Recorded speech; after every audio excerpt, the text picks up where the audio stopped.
Today, I interviewed a colleague of mine who teaches a first and second grade combination class.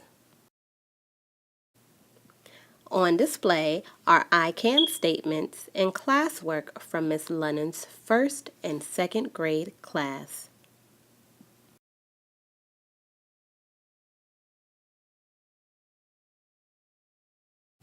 You are about to view Miss Lennon's phonics instruction with her first grade class. Thank you. Put the F and L. Add it to it. Flip. Flip. But I want to take one so you can really think and have self-control. What if I take the F off? What word? Lip. Lips. Like these. We all got lips.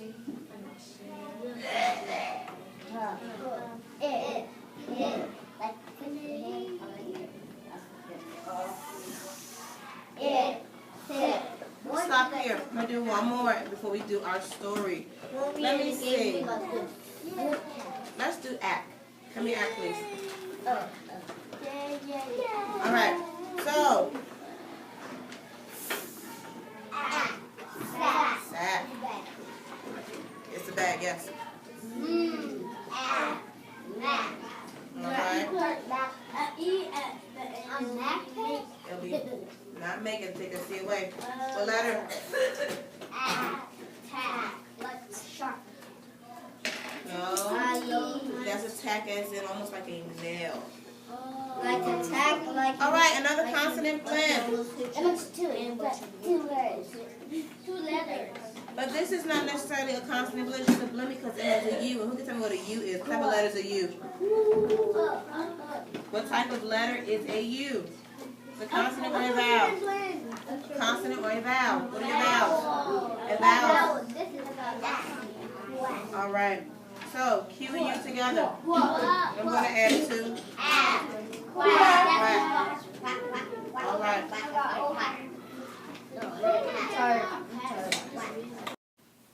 Next, you will view guided reading instruction with two of Miss Lennon's first graders. So let's open up to the title page, or open to the title page.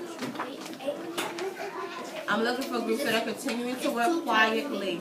There are two title pages, but I want the cover page. Okay. So, point to your title. We have two words that we should know for our title. Who knows the first word?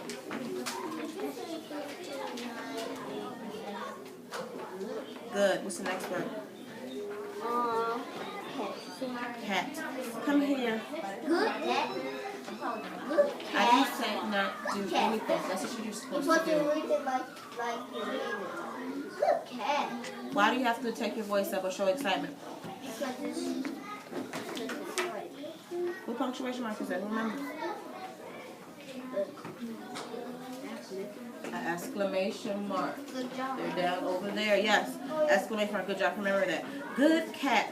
Good cat. Now the genre. The type of book. Genre. It says realistic fiction. Realistic fiction. Fiction. Who remembers what fiction means? Not that it's real. It's not real. But the realistic part means that it can actually happen. Do people really have cats? Yes. Yes, but the story is made up. That's the fiction part. Open up to you. Oh, wait, no. Please point to the Arthur. Arthur normally has what two words in front? What two letters, I'm sorry? Why? What two letters? What sound does that make? Bye. So our Arthur is Christina Reyes. What does she do? What does Christina Reyes do? You can write pictures. She writes the words. Then it says illustrated by Catherine Potter. Cody, what does she do? You can write pictures. Draws the pictures. All right, so once again, here's our title page. So, who knows that first word? Where? Keep reading. Short I. What word? That's not it. Is. Start again. Where is that? Joshua, read it by yourself. Because I need someone to read me That's in the expression and fluency because there's a question mark there. Dr. Refresh. I'm gonna read this. Thank you, Miss Lennon. Finally, for letting me do you your get to class view my today. interview with Miss Lennon, Can you just where we give me talk about a her instructional brief practices bio and about you? philosophies. My name is Jacqueline Lennon. I am in my second year of teaching by myself. I started in Baltimore City, where I taught at a charter school, a Title I school. And then prior to coming, and that's pretty much it. Then I came here as my first position without any assistance or student teaching type of environment. Okay. So this is your second year teaching? Yes. All right. What is your philosophy of education? So what are your perspectives and what's your personal philosophy on how children should be educated? My personal philosophy of education is not that every child learns the same way. Every child does not learn the same way, and that in order to allow that child and to give that child what it needs to get to the whatever level that child is at, give them the tools and materials that they need, versus that's the different types of ways that they learn versus the materials and manipulatives that they need. And I just think that all children learn in different ways. So if you understand the ways that they learn, you can meet their goals and take them where they need to go. So that's just the major thing, just knowing that children all learn different ways. They don't all learn the same way. So that's just my philosophy and what I think. Sorry to pop a new question in on you, but I see from my observation earlier that you seem to do a good job of that. How do you plan for differentiation within your curriculum? Especially for teaching a multi-level class, being first and second grade. That's pretty much what I do 24 hours a day when I'm with them. Pretty much, for instance, let's say for second grade, they'll all have one reading theme. And for instance, this past week was Plants Alive. So all the stories that they read were about plants alive. And so when it comes to assessment, I give them an assessment versus verbal or actual paper assessment that's on their particular level. And the books that I use from McGraw and Macmillan, they actually have level readers and they have level books. So I use those materials, and then I use my own different ideas to kind of incorporate and kind of meet their needs to help them understand or comprehend whatever is going on. Also, for instance, that's for reading. With math, because in first grade a lot of things are introduced and in second grade a lot of things are reemphasized. For instance, like just ordering numbers. For instance, second grade, if they're ordering numbers, of course it wouldn't be just one-digit numbers. We can all sit in the classroom together and work on ordering numbers, but second grade they may be doing activity that's kind of geared towards ordering numbers, but maybe tens and ones and even up to hundreds, whereas though first graders, they're still working on ordering numbers, but there's just one digit, maybe going up to the 20s. And so, for instance, today I gave them an activity which was called Turkey Race. And so everyone can play together, and no first grader feels like they don't know enough, or one second grader feels like they don't want to be with the first graders. We went over the game, and then I told the first graders that if it was too difficult for them to take two die and put them together, or dice and put them together and try to figure out a higher number while rolling them, then they could just do a single digit number. But then if they had understood what was going on, then they could do a 2-digit number. So it's just like using that whole concept of ordering numbers, but just trying to meet everyone's need, if that makes sense. It definitely does. What are your thoughts on urban education? My thoughts on urban education is one major, just because I was in Baltimore, that was urban. I was actually in Baltimore City, and it is a tough area to be in, but those kids really do want you. I believe that because they don't have, in some urban areas, especially Title I areas, they don't have as much.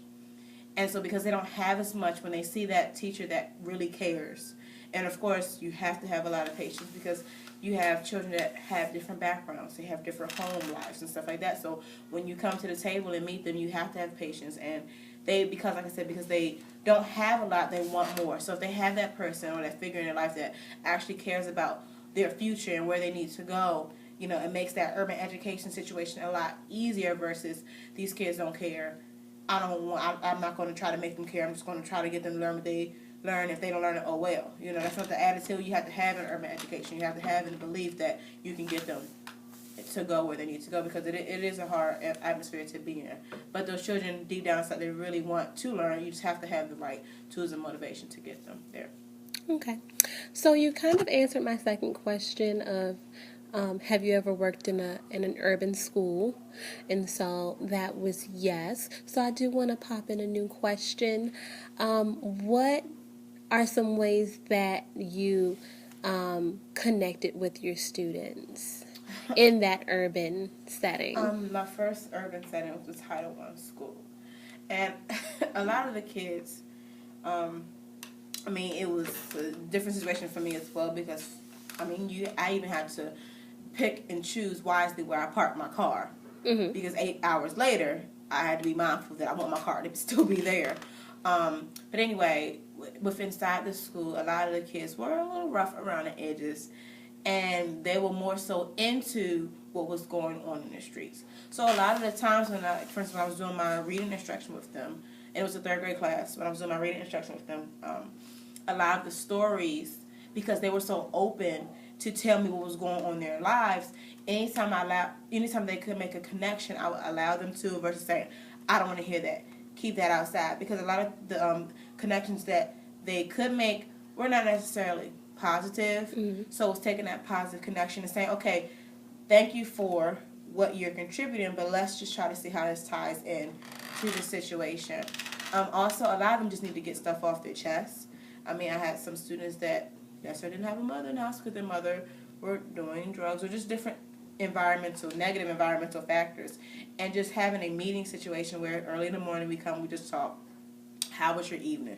What happened this weekend? Different things where, so it's more so a community common ground. We're understanding, okay, so now we have all these things out, so what are we really here for? To learn. So you're letting them know that you understand what's going on in their lives, but now, okay, we have those things going on in our lives now, so let's actually do what we need to do, and that's to learn, because a lot of the things, because you don't address those issues, they don't think that you care. Mm-hmm. Regardless of whatever student comes in there, rather they have some situation where they can't handle versus a situation that they can handle. They just want somebody to listen. So if you take a minute out of the day just to listen to what they have to say, then you don't have to worry about why in the middle of your lesson them popping up just saying random things or saying something that's going to interrupt the class that could possibly be a negative thing, which it could have been addressed early in the morning, if you had a morning meeting situation. So a lot of those students, it's just really, like you said, trying to connect. And the best time to connect with students in urban education is having that morning meeting or gathering situation, or any time where they feel as though they can come to you and talk to you, whatever was going on, if you have the correct time and atmosphere to do that, because you just don't want them popping up at any moment and they trying to tell you something, because that will happen. And just let them to make their connections that they can make, mm-hmm. And tell them that the connections they make are not just wrong, but try to take that connection they're making and try to kind of shape it to what's going on. Okay. Would you ever work in an urban school setting again? I say all the time that I want to go back, because like I said, when I went there, based on where I am now in this private school setting, the kids in Baltimore City appreciate someone caring about them a lot more. And I always say day after day that I would not mind going back to Baltimore, because those kids really need someone that cares. Well, thank you for sharing your time in your classroom with me. I really appreciate it. Building strong minds, one day at a time.